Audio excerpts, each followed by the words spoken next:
Oops! Andito na naman si Uncle Tak. Ngayong araw pala, duty ulit namin. 4:30 PM na nga pala kaming nakarating. Kaya, ang una kong ginawa, nag-refill na ako ng salt, soya, and pepper. Ilalagay ko lang naman ito sa istasyon namin sa mga cabinet. At next, magpupunas na tayo mga sopa. Tatanggalin ko lang naman dito yung mga alikabok at mga buhok. At para sa ganon, pag umupo yung guest, hindi na kaya ito ay malinis.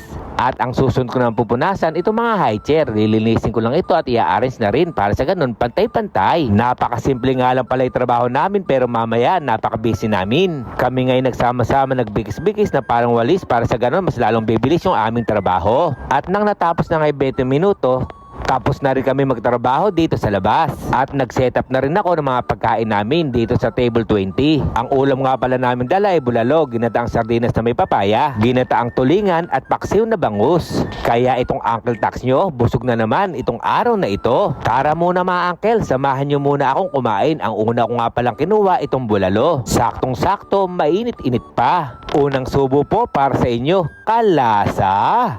Bago nga palang lahat, malugod ang bumabati ng isang magandang araw sa aking barangay, Barangay Cabu, Cabanatuan City, lungsod pa rin ng Nueva Ecija. At shoutout din sa mga OFW na katulad ko, ingat po tayo palagi.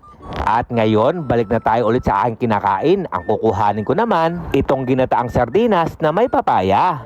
Luto naman ito ni Parang Regan from Bicol. Napakasarap talagang kumain pag sabay-sabay, maparami talaga ang kain nyo.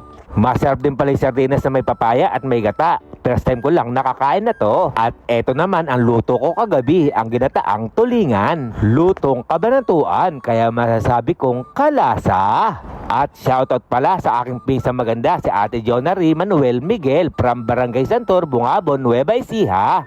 Ingat ka po palagi. Ipinirito ko muna po pala yung tulingan para sa ganon hindi malansa. Mas maganda kasi pirito para sa ganon medyo malutong yung isda. Ang next ko naman kukuhanin itong paksiw na bangus.